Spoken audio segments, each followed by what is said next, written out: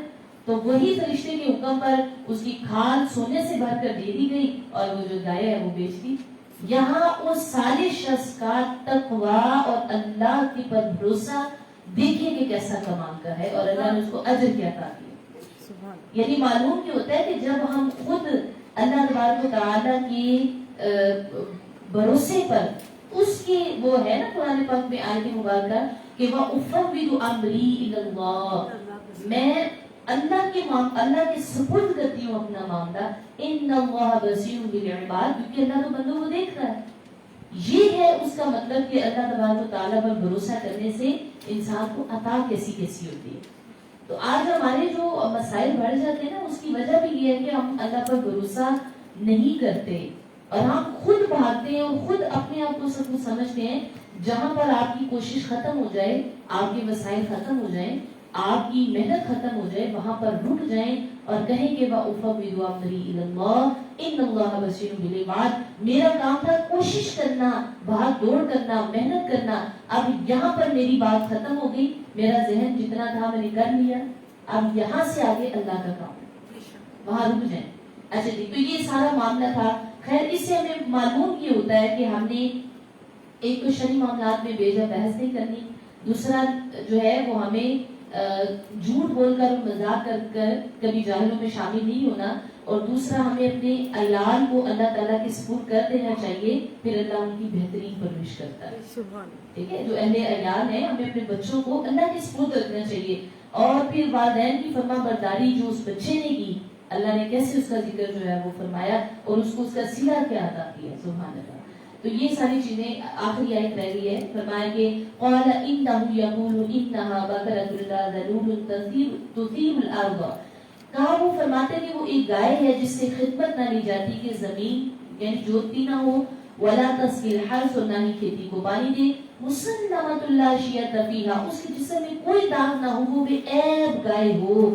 قالوا الآن جئت بالحق، پھر انہوں نے کہا اب آپ نے ہمیں ٹھیک بات بتائی ہے. فذبحوها، اور اب انہوں نے پھر کیا کیا، اس کو ذبح کیا. وما كادوا يفعلون، حالانکہ ایسے معلوم نہیں ہو رہا تھا کہ وہ گائے ذبح کر سکیں گے، لیکن وہ جو انہوں نے انشاءاللہ کہا اس کی برکت سے انہوں نے وہ گائے ذبح کی. اور کیا ہوا کہ وہ گائے کا ٹکڑا اس پر مارا گیا اور جناب وہ جو مقتول تھا وہ اٹھ کر کھڑا ہو گیا اور اس نے بتایا کہ میرے کسی چچا کے بیٹے نے مجھے قتل کیا تھا جو دعوے دار بنا ہوا ہے. تو اللہ رب العزت ہمیں ان واقعات سے عبرت اور تقوی حاصل کرنے کی توفیق عطا فرمائے. وآخر دعوانا الحمدللہ.